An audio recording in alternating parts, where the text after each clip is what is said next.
Shalom, selamat pagi. Apa kabarnya? Pastinya bersama Yesus luar biasa. Yes. Amin. Kak Eva mau lihat coba senyum terbaiknya. Tunjukin adik-adik semua. Wah, manis bener senyumnya. Kakak mau undang adik-adik untuk bersama-sama kita satu dalam doa. Selamat pagi Bapak, selamat pagi Tuhan Yesus, selamat pagi Roh Kudus. Terima kasih untuk setiap berkat-Mu di dalam kehidupan kami. Mampukan kami Tuhan untuk bisa membaca dengan baik, mendengar dengan baik, sehingga firman Tuhan yang tertabur dalam hati dan diri kami bisa berakar, bertumbuh, dan berbuah yang baik dan lebat, sehingga kami bisa menjadi saksi-saksi-Mu di dalam kebenaran.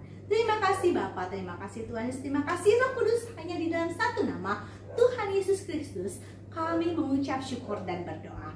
Haleluya, haleluya, haleluya, amin. Adik-adik, sharing firman Tuhan hari ini kakak beri judul tinggalkan sedih dan kecewa, kita bergerak maju menjadi pemenang. Nah, kita membuka Alkitab kita. Hakim-Hakim 11 dimulai dari ayat 1. Adapun Yefta, orang Gilead itu adalah seorang pahlawan yang gagah perkasa. Tetapi ia anak seorang perempuan sundal. Ayah Yefta ialah Gilead. Nah, adik-adik, ada kata-kata perempuan sundal di sana. Artinya apa ya, Kak? Sundal itu artinya berkelakuan tidak baik. Nah, adik-adik, kita semua tidak bisa memilih di keluarga mana kita ditempatkan Tuhan. Dari orang tua yang seperti apa kita terlahir. Kita nggak bisa pilih papa kita nggak bisa pilih mama kita nggak bisa pilih keluarga kita. Seperti itu juga dengan Yefta. Yefta tidak ada pilihan, tetapi Tuhan tempatkan dia di keluarga Gilead.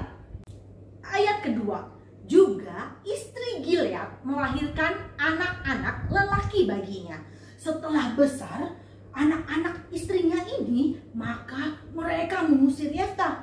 Katanya kepadanya, engkau tidak mendapat milik pusaka dalam keluarga kami, sebab engkau anak dari perempuan lain. Wah, adik-adik, Yefta ditolak sama keluarganya sendiri. Siapa sih yang gak sedih kalau diusir dari rumah? Siapa sih yang gak sedih kalau harus berpisah dari keluarga? Ayat ketiga, maka larilah Yefta dari saudara-saudaranya itu dan diam di tanah Tob. Di sana berkumpullah kepadanya petualang-petualang yang pergi merampok bersama-sama dengan dia. Jadi adik-adik, Yefta melakukan kesalahan. Dia berkumpul dan melakukan perampokan bersama teman-temannya. Nah, adik-adik, siapa di sini yang tidak pernah salah? Siapa ya di sini yang tidak pernah melakukan dosa? Kita mau belajar dari Yefta ya. Nah, di ayat keempat, beberapa waktu kemudian Bani Amon berperang melawan orang Israel. Orang Israel ini siapa adik-adik? Orang-orang di mana keluarga Yefta termasuk dalam bagian bangsa orang Israel. Ayat kelima, dan ketika Bani Amon itu berperang melawan orang Israel, pergilah para tua-tua Gilead menjemput Yefta di tanah Tob. Ayat ke-6, kata mereka kepada Yefta, mari jadilah panglima kami dan biarlah kita berperang melawan Bani Amon. Ayat ke-11, maka Yefta ikut dengan para tua-tua Gilead. Lalu bangsa itu mengangkat dia menjadi kepala dan panglima mereka.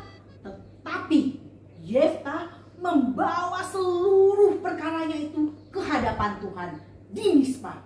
Dari sini kita bisa belajar poin penting adik-adik, bahwa Yefta melupakan apa yang ada di belakangnya dia, sedih, kecewa, marah atas sikap-sikap keluarga-keluarganya, dan dia mau bergerak maju untuk melihat ke masa depan atas setiap rencana Tuhan.